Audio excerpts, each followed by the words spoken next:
So it is my great honor to introduce Dr. Nasir today. Dr. Nasir is the current president of the Spencer Foundation. Prior to Spencer, she was a faculty member at UC Berkeley, where she was also vice chancellor of equity and inclusion. Prior to that, she was a member of the faculty in the School of Education at Stanford University. She's a member of the National Academy of Education and a fellow of the American Education Research Association. And I could go on, but we only have a short amount of time together, so I'm going to just share a quick personal story that I don't even think Dr. Nasir remembers. So about a decade ago, before I was even in graduate school, I cold called Dr. Nasir and I said, hey, and she picked up and I said, I'm really interested in issues of race and inequality in education. Can we meet in person? And she was gracious enough to say, sure, come on in. So I went into her office, and that meeting proved to be quite life-altering in more ways than I think you even recognize. So it is my distinct honor, and I'm humbled to introduce her. Please give her a warm welcome.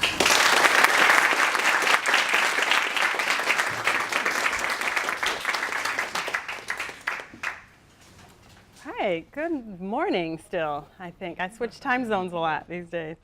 It's good to be here. I've never been to this campus. I am so happy to be out of the cold.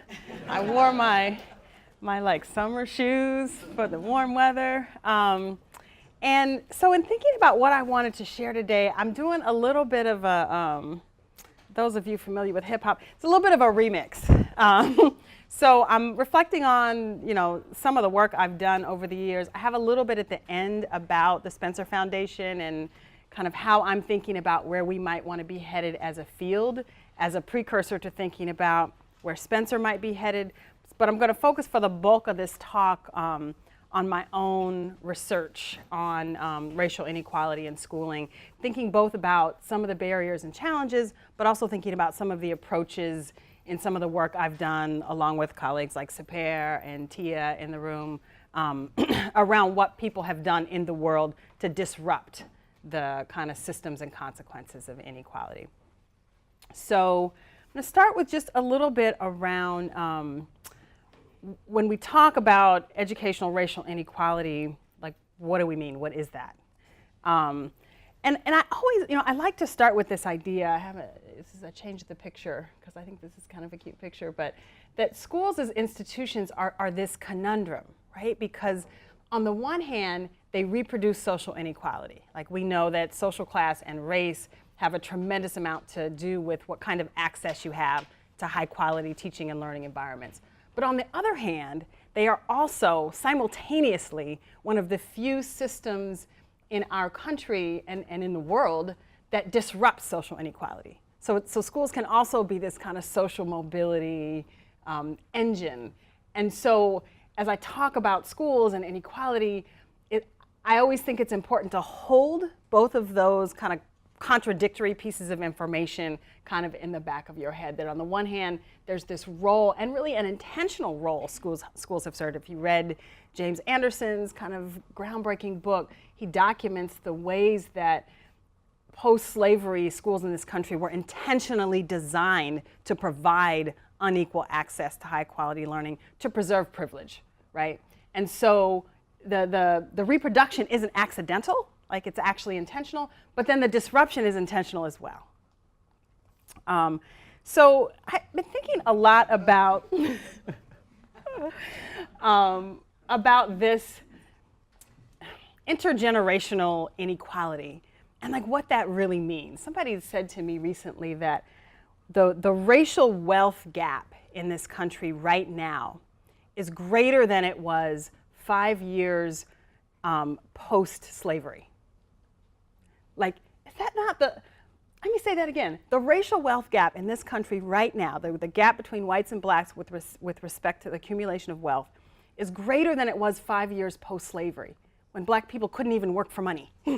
So this piece about how gaps, how inequality accumulates intergenerationally is kind of been this fascination for me lately. So in the middle of like thinking about this stuff from a really academic perspective, I get a call from a friend. And he runs a foundation in the San Francisco Bay Area. and he is also an avid partier. And he said, and his foundation focuses on work of equity. And he was like, I'm so torn right now. Like, I really don't know what to do. And I was like, what's up? He was like, I just read this piece. I think it was in the New York Times about Jack Daniels. He's like, you know, Jack Daniels is my favorite whiskey. Yes, I know. And so it turns out that the story in the New York Times documents the visitor center at the Jack Daniels Company was like cleaning out some files and figured out that this story they'd been telling the public, which was Jack Daniels came up with this amazing recipe for whiskey, and this recipe, people really wanted it, and it sold, and this company grew, and it was amazing, was actually not the full story. That in fact, the recipe was the recipe of one of Jack Daniels' slaves, right? And that part was kind of omitted from the history. Not only that, post-slavery, this former slave's descendants worked at the Jack Daniels Company. Again, like stewarding the whiskey and making sure everything was right and running the machines. And yet, when you look at who profited, like it's the Jack Daniels family that has profited from this recipe that they touted as their own, which I guess legally was their own because they owned the guy who had the recipe.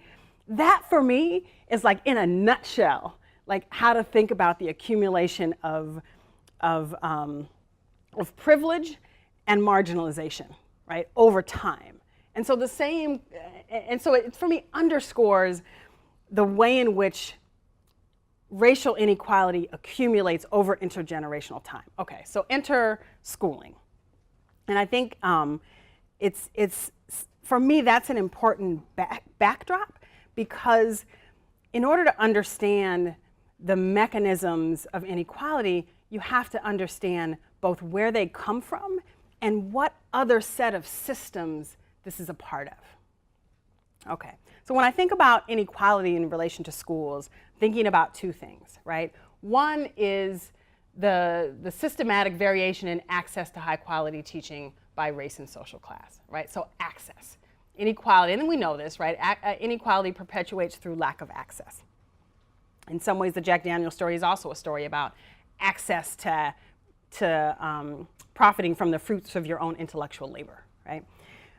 But inequality also perpetuates itself through what I call racial storylines, which are the kind of taken for granted stories. We talk about these commonly as stereotypes that reflect the societally shared meaning we make of race. And that providing unequal systems and the maintenance of storylines about who's worthy and who's smart and who's good and where resources should be and where we expect resources to be, those two things work together. You actually can't maintain systems of privilege and marginalization without stories that make those systems make sense to us. So those two, you'll see those two themes kind of weave throughout the talk. And so with respect to access, like this is, we all know this. I particularly like this picture. But access and inequality is pervasive with respect to resources of all kinds, right? Number of well-trained or credentialed teachers, material support, the technology divide. On any measure you can imagine, schools are fundamentally unequal by race and social class in this country. One major system that reinforces and perpetuates inequality is tracking. We know this. Discipline systems are also really important in maintaining access to some and not to others. And the discipline system part, as well as the tracking, very much weave back to that notion of stereotypes and who we think is smart and who we label as smart and then give the resources to be smart. At the same time, schools are not just kind of neutral systems. They are culturally lived and experienced, right? Schools and classrooms are culturally organized.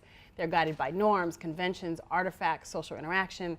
They're spaces where cultural and identity trajectories are offered and taken up. And so this notion of trajectories and pathways, as I'll get to in a minute, is going to be really central in my thinking.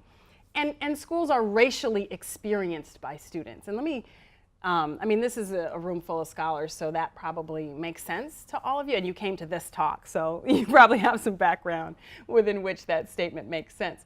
But it is important to note that privilege is invisible to those who hold it, right? On any dimension. So male privilege is invisible to men, social class privilege is invisible to people with wealth, racial privilege is invisible to white people. Which makes it hard sometimes when you are trying to understand marginalization from a position of privilege. And so schools then are potential spaces of empowerment, marginalization, of identity building, and they are sites of racist action, right? That students and teachers have to then figure out how to navigate. And so these racial storylines are central in that navigation on both sides, like the identities that are made available to young people in schools and in classrooms and the identities that are able to take up. And so think about stereotypes as these racial narratives or storylines. And the importance of thinking about them as storylines is that stereotypes invoke something kind of static, whereas storylines are lived, used, invoked, right? They are alive and we keep them alive through our interactions with one another. They are common ways of thinking and mechanisms of oppression. They organize our perceptions and opinions, and importantly, racial storylines are relational, right? So I'm going to do a little bit more theory and then I'll jump into some data. So I've been writing and thinking about, because for me there's kind of a core conundrum. Like there's a lot of literature that talks about these issues of social inequality and access. And then there's the learning literature, which more and more is taking up these issues, but historically hasn't taken them up, that thinks about learning as really something that happens inside the head or something that happens locally. And so this idea of racialized learning pathways is my way of trying to think about the connection between the things that happen locally and interactionally in classrooms and these broader systems by which privilege and marginalization are perpetuated. So this idea of learning pathways is the idea that learning happens in cumulative ways over longer term life trajectories, not just so that these moments that we describe in the learning sciences that happen in classrooms actually build up to something. And you can look at it over the lifespan of a student and see patterns that you can't see when you're just looking at individual moments. And that it's actually important for us to conceptualize learning in that way. So for me, racialized learning pathways, the idea allows us to produce both contextualized and textured accounts of learning and also account for the ways race, institutions, and power get enacted in the learning process, right?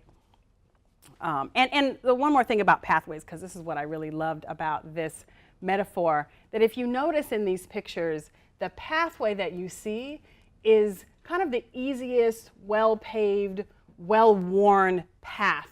So if you take the one at the far end with the purple flowers, it's the well-worn path through those trees. It's not the only path, right? You could go off a different way and chart your own path. And so this idea of racialized learning pathways isn't deterministic. It doesn't say that you can only be on this pathway that society has prescribed for you. It's just kind of the default pathway, if that makes sense. So I'm going to talk about this study that we conducted a couple of years ago. And I'll say more about the general study a little bit later. But for now, I'm using this as an example of a school that we went into because we were interested in looking at schools that worked well for African American students, right? How are these schools organized? What does the pedagogy look like? What are the relationships between teachers and students? And this was the school the district pointed us to, Bay Prep High School. Really strong academic profiles, actually the strongest academic profiles within the district. If you're thinking about test scores and graduation rates, they boasted this multitude of academic pathways and small academies. And really saw this school in a pretty low performing, high minority district as the place where they were gonna intentionally create rigorous spaces to draw the kind of newly gentrified families into the school space. So it was supposed to draw the white people back, basically. But what's interesting about that is we got there and we thought, okay, well, this is a school where black children are performing well, and found out that actually there's a lot of segregation that was happening within the school. And so while black students were doing better in this school than they were in other places, largely they were excluded from the benefits of the most rigorous academies. I'll give you a quick example. If you look at those top two lines, the top line describes a technology academy that's one of the kind of less rigorous spaces in the school.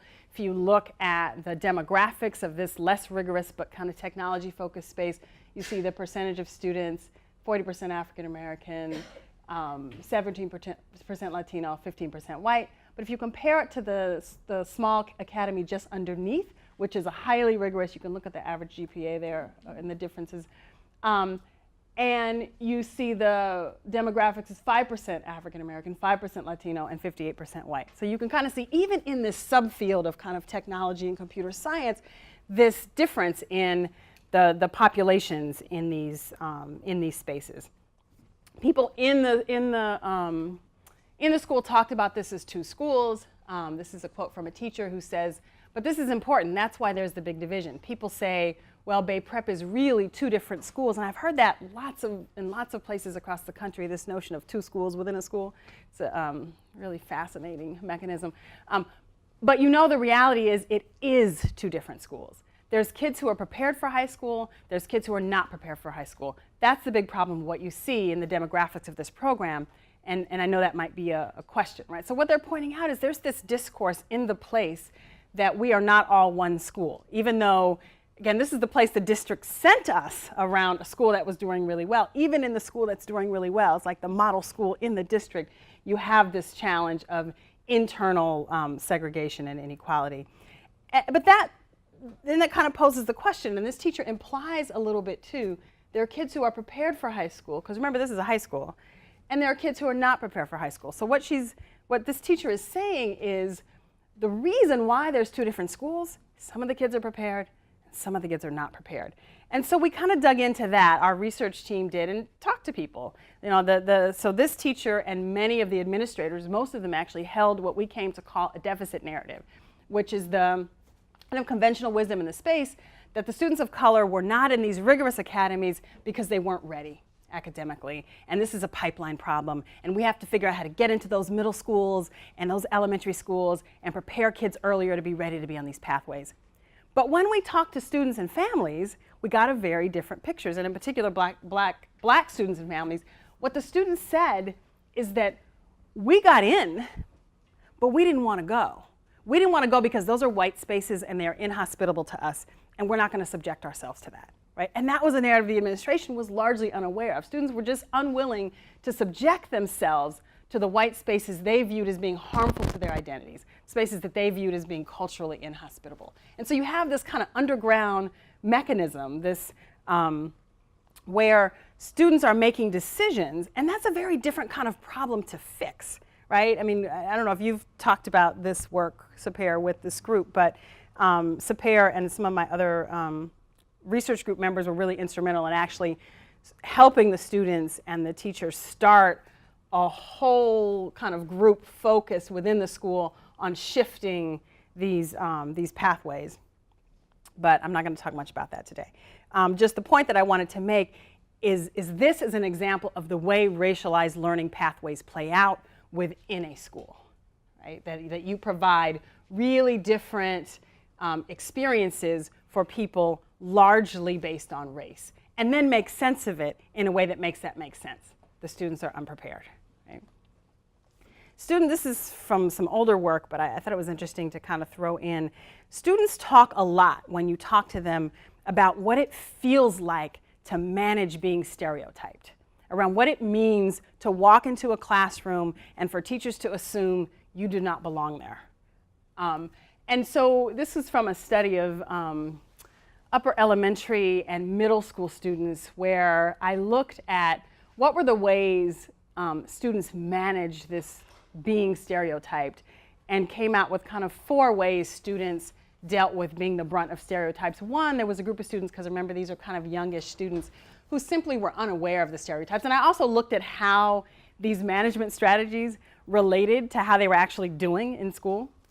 So there was a group of students who actually reported being unaware that racial stereotypes existed or that people were applying them to them, and they were doing quite well in school. This was a pretty functional strategy.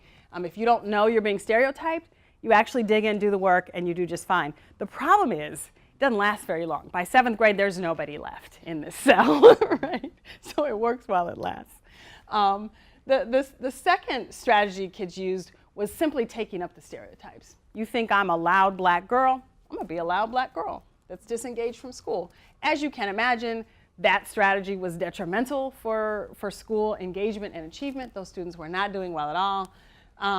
Another strategy, which I found kind of in some ways the most interesting one, was this distancing.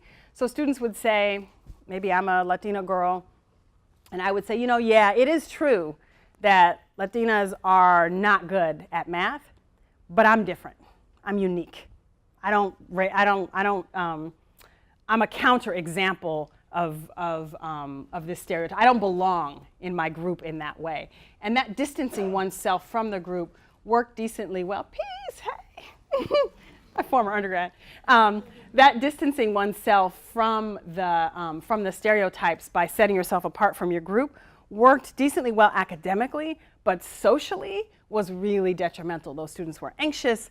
They were unsure about their identity. It was a whole lot kind of going on emotionally there. And then finally, probably the most functional strategy was students who resisted the stereotypes, who said, you know, people say this about my group. It's utterly untrue, and I'm a great example of how it's untrue.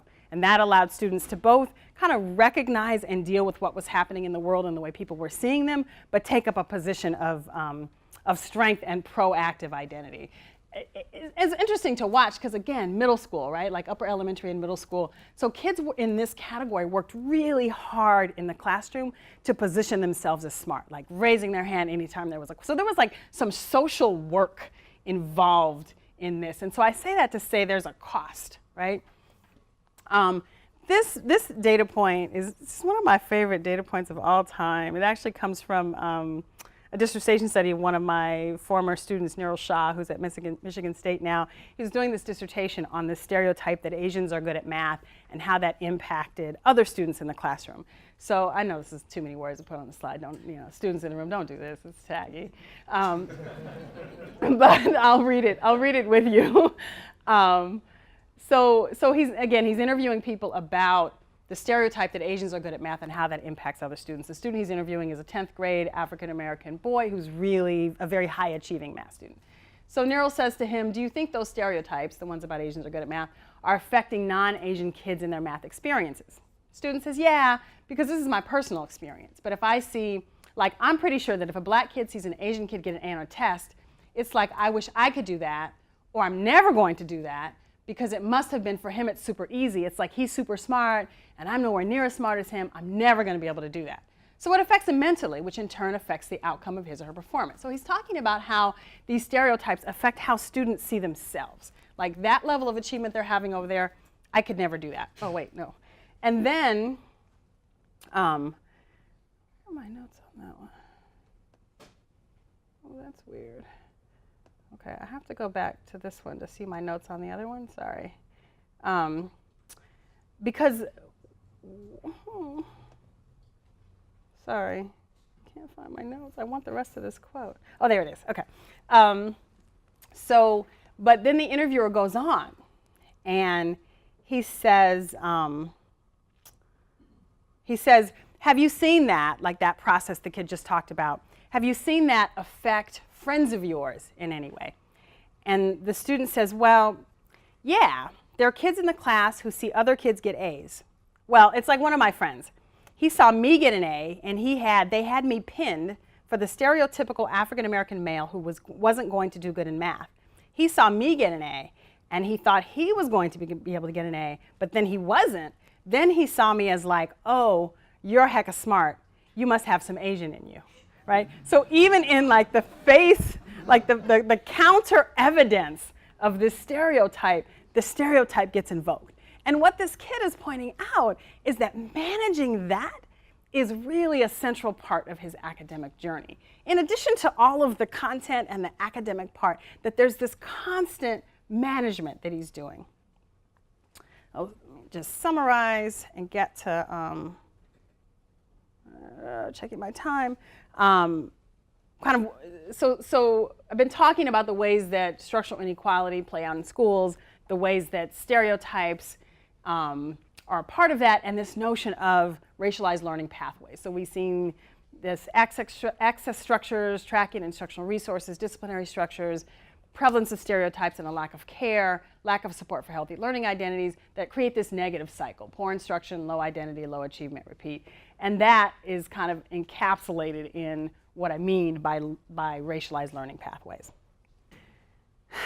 So I'm going to shift now to thinking about what it looks like when we try to disrupt these cycles of inequality. What does it look like when we disrupt privilege in various kinds of ways? And I'm going to talk about 11:35, trying to not talk fast, about 2 ways I've observed this to happen in studies. One way goes in centrally around issues of identity. The other goes in centrally around giving students access to content, in this case mathematics. So different but both really effective approaches. So I want to start though with a fundamental premise, and this is, Lonnie Guinier, a Harvard professor and former civil rights attorney, makes the point that there's a key assumption that's critical to make if we're going to move as a society toward equity. And that assumption is this: talent is equally distributed across populations.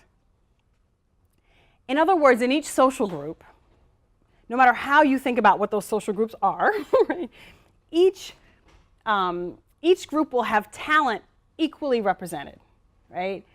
That goes for all types of talent: artistic talent, intellectual talent, athletic talent, equally distributed across groups. And so if that's true, then where you see unequal outcomes or unequal achievement, that represents that talent was underdeveloped in some part of the population. In other words, if talent is equally distributed in an equitable world, high SAT scores would be equally distributed across populations, right?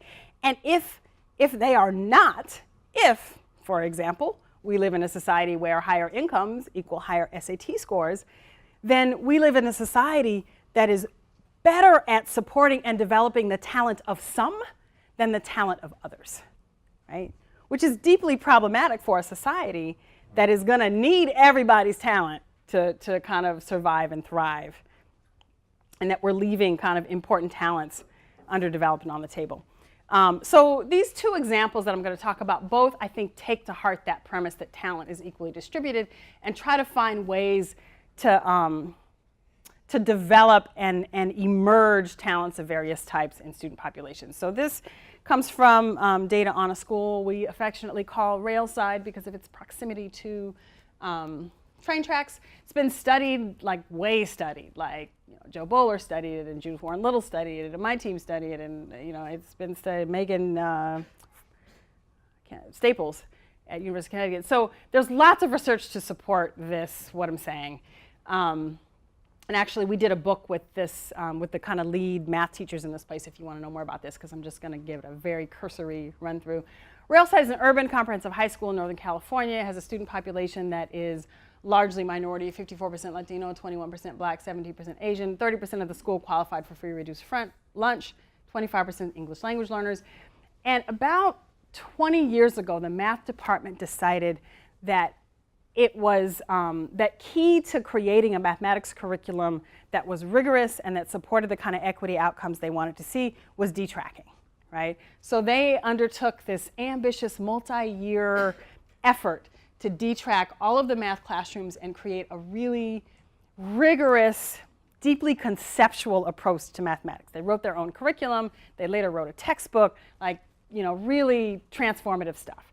They produced this, they drew on the work of Rachel Lotan and Elizabeth Cohen to create a multi-ability curriculum and had a really strong record of success. You can see here some of Joe Bowler's data that students at Railside were more likely to score better on this test several years ago, that there are a greater percentage of seniors taking calculus and pre-calculus, and this is like 2 comparison schools that are compare in lots of important ways.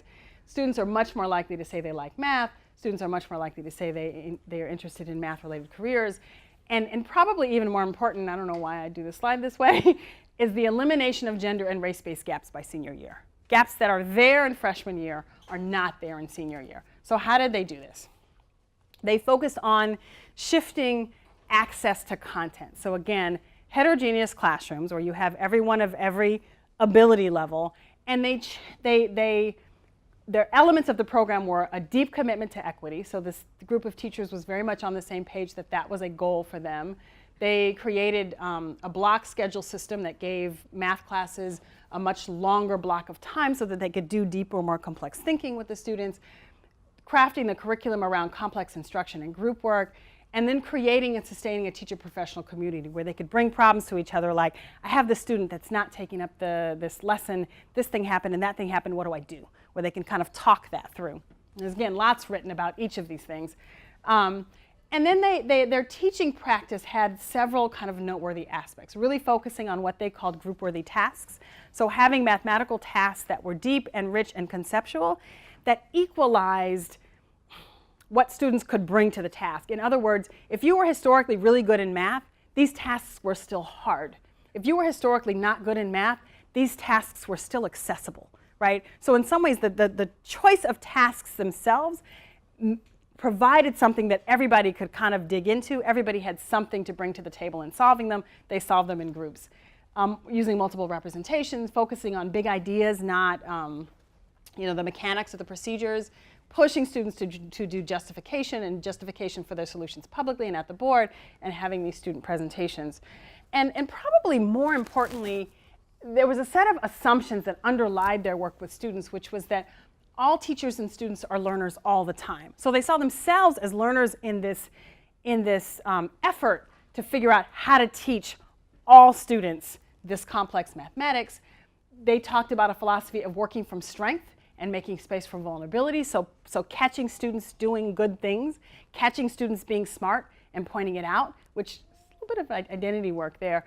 And in doing so, helping students see and believe in their strengths, which allows space for students to say, I don't know. Like, I didn't understand this. So that creating space for vulnerability, and they talk about their own vulnerability as teachers too, to come into that teacher professional community and say, I don't know what to do about this. What do I do, right?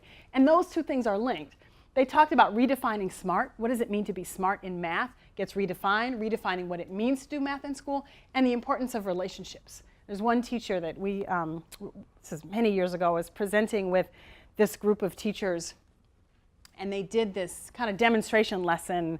It's probably 30 minutes from their school site. It was a morning session at an academic conference. It was kind of cool that we had the conference place laid out as a classroom, and they demonstrated like their normal practice. And God, what is his name? Radical Equations. I'm blanking on his name. Bob Moses was there in the audience. And so they start the demonstration, and 15 minutes in, this kid walks in late to the demonstration lesson, right? He sits down, he's an African-American boy, so they do the lesson, blah, blah, blah, everything, students leave. And if you've ever seen Bob Moses in action, Bob goes in, and he was like, why was this student late? Why do you allow this? This is egregious. And the teachers were like, okay, well, he's kind of late every day, but he's late to the demonstration lesson 30 minutes off site. He missed the whole bus. But the teachers say he's late every day, but here's why. He walks his girlfriend to class every day across campus. And we allow it, we don't say anything because he lost his mom earlier this year. And that walking his girlfriend to class is a critical point of connection for him. So understanding that this was something this kid needed emotionally and making space for him to do what he needed emotionally was important to this approach. They were preserving his relationship with them and understanding this is a thing you need to do, we get it. And by prioritizing that relationship, they maintain the possibility of him being engaged and wanting to be engaged in the contents, right? So those things are linked. So that's enough about Railside. I think I might just do a couple of these slides on this program in Oakland, and then I'll move to the end, so we'll have some time for questions. So another interesting space that we study that was disrupting these racialized learning pathways is the African American Male Achievement Initiative in Oakland. It was the first district-wide initiative of its kind. The district established, this is under the leadership of former Superintendent Tony Smith, established this office to address the particular low achievement of black males throughout the district. Super controversial, as you can imagine, because everybody else was like, well, why are you focusing on them? There's all kind of subgroups in the district. And what Tony said was that from an equity perspective, if you go to the students that we are serving least well, because it was clear from the numbers these students were being served least well, and you figure out how to raise their level of achievement, then you will figure out how to raise the achievement of everyone in the district. That was his philosophy. So AMA started one of their kind of most successful programs, and we just actually finished a book about this that hopefully will go to the publisher next month. They started this Manhood development program, which was classes as a part of the normal school day, students, 20 to 25, 7th to 10th grade students, held for one period every day. In some of the middle schools, they were after school, and importantly, led by African American male instructors. The people who created this program talk about the importance of the instructors, and there's a whole beautifully written chapter about this in the book, where what they say is we went in with this idea that we were going to recruit black male instructors from the schools and immediately realized there weren't any.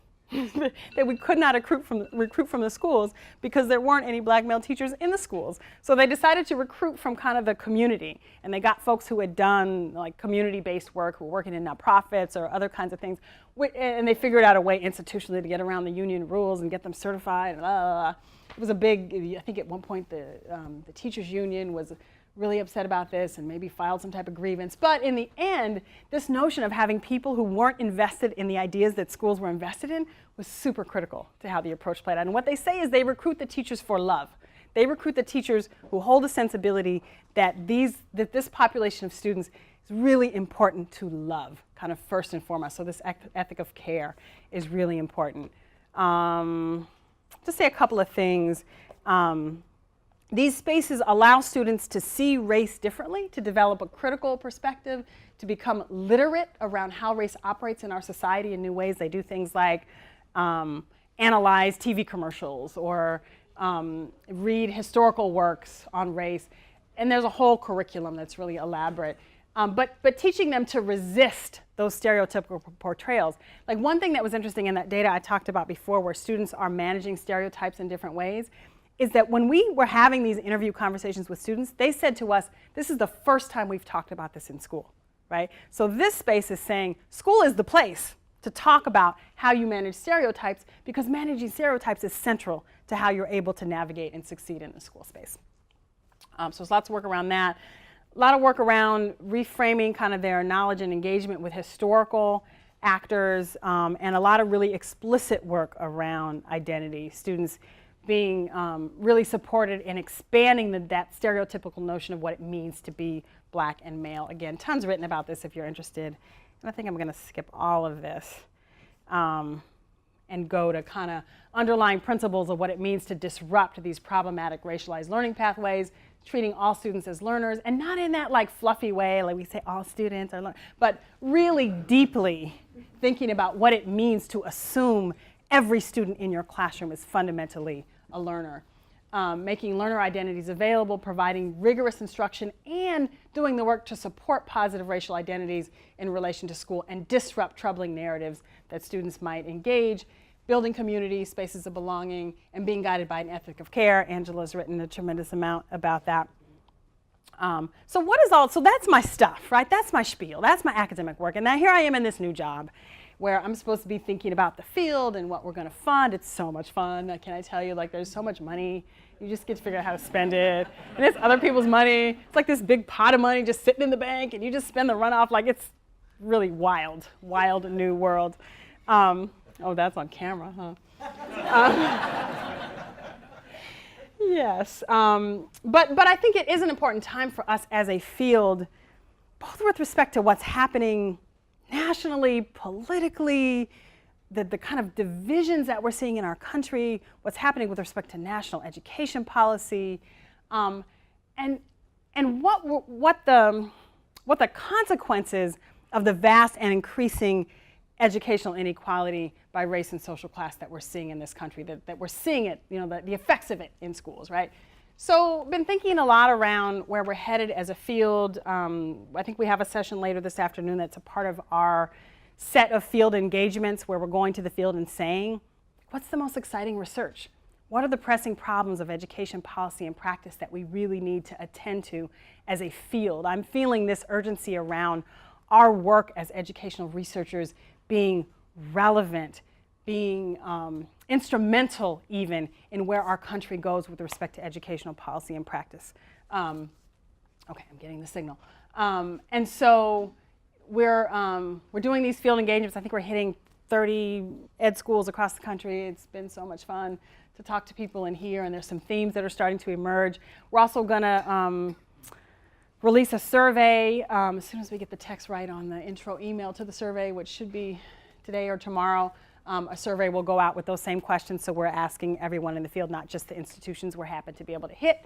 And some ideas are starting to emerge around what should the role of education research be? And what should be the goal of our work as a field? I argue that our goal should be to make high quality, transformative education more readily available for more students pre-K through college. Our goal should be to reduce barriers to students, communities, and families in accessing high quality learning, and to produce students who are going to solve the world's most pressing problems. We have some major problems, climate change, political division, like major stuff that this next generation is going to have to figure out how to fix. Our work needs to set that generation up so that they can do that.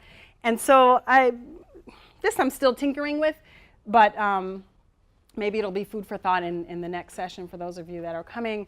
The research we need then to inform that, as a field, to be relevant, is research that focuses on developing transformative ideas and concepts, research that is deeply relevant to the pressing challenges of education, research that is impactful for policy and practice, research that is fundamentally inter and transdisciplinary, because the problems we are wrestling with as the field of education are not confined to education, right? They're public health problems, they're housing problems, they're problems in every sector that converge on education. So to understand them and to disrupt them, we need to be inter and transdisciplinary.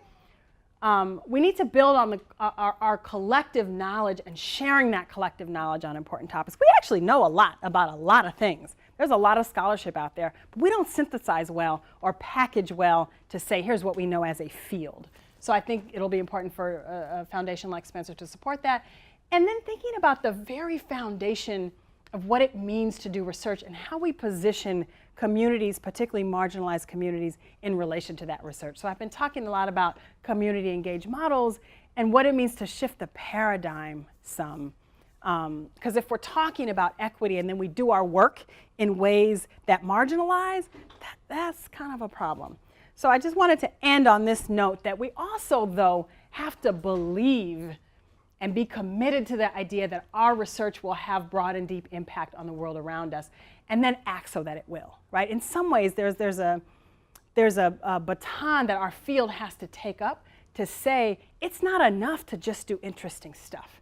It's not enough to just build new concepts. We do need new concepts. We do need beautifully designed studies. We do need, more and more data, but we also have to be committed for that work to matter, I think, to my mind especially now, and I will end there. Thank you.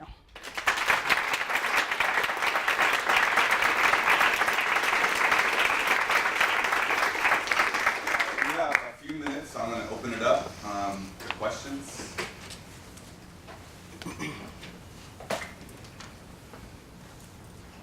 I haven't really formulated my question, but I have an idea. I'm not necessarily sure if you're familiar with blockchain and how it works, but it's more blockchain and how it works. No. So it's like a decentralized network where it works on some sort of cryptocurrency. So it utilizes, or some forms of it utilize Bitcoin. And what you can do, and I think MIT created an app where you can now get certified via blockchain, so via certification through cryptocurrency. And so this might be a way where it can help dissolve some of that critical narrative that some students have about themselves, because if a platform is not necessarily based on an institution, but rather based on not necessarily an online community, but a community of learners. So what I'm thinking is, you're considering new interdisciplinary and trans ideas. So this might be one of those revolutionary aspects that you might want to consider that would kind of take away some of the institutionalized oppression that's happened. And I think there's some startups. There's one, I think, startup that has considered doing the same approach, but it might be with higher education, I believe. Yeah, I think that's interesting. I mean, I'm a little torn. Like, to me, it reminds me a little bit of the personalized learning approaches that some of the, like, Chan Zuckerberg is doing all this funding in personalized learning. And when I met with somebody there, we were having this conversation about it, and it feels like part of what they're wanting to do is exactly what you're saying. Like, the institutions are all messed up, and so maybe we can just subvert them, right? I worry a little bit about that because we know technology doesn't provide equal access either. And there's a lot they're doing with smartphones. I don't know. I think there's a lot to talk and think about there. And because these issues that we're talking about with schools, schools are just one way these things express themselves. They're expressed through every institution and social organization of society. You know what I mean? Like, it plays out again and again and again all over the place. I don't know if that's enough to disrupt it. I think it can, in some instances, provide a different format without some of the constraints institutions provide. But I also think we have to work on the institutions and the values that underlie what happens in institutions. Well, I think those who create that decentralized system would be, they would be the ones that kind of put in the culture for that institution that might be revolutionary in the future, that could eventually dissolve some of those, that racial oppression. But it all depends on who's going to do it first, and who has access to and what shape it takes once it's kind of out there. Thank you for your amazing talk. And so I'm still thinking about systems. To what extent are partnerships a part of this? Because it's really leverage and opportunity. And I think that the grassroots is always left out of these conversations, right? And so, I mean, Bitcoin is fine, but it's not a substitute for what needs to happen at the grassroots level, or else we're not going to get the sustainability that we need, and all of the really the really new ways of knowing and being in education.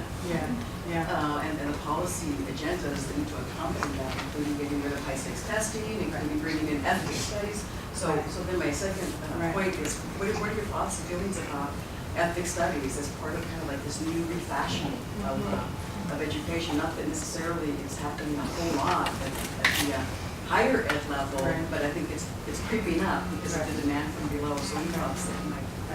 And the results of people who are studying those spaces are pretty impressive, actually. So I think that my own view on learning, right, is that learning is fundamentally cultural all the time. All the time.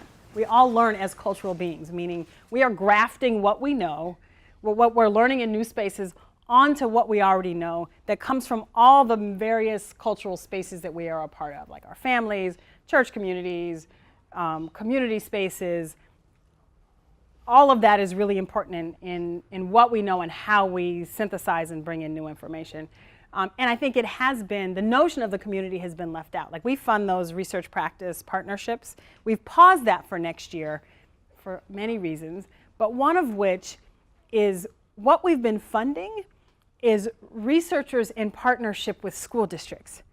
And there's no space for families or communities in that, and that's problematic. And so as we think about what the possibilities are for partnership, because you're right, schooling is created locally, right? Meaning you're not gonna, this is not a country where, like some other countries, you're gonna have a federal education policy and a system of doing things that everybody's gonna take up in their local space. Like, that's not how our education system runs, which means that creating spaces that feel like what families and communities want is really important, right?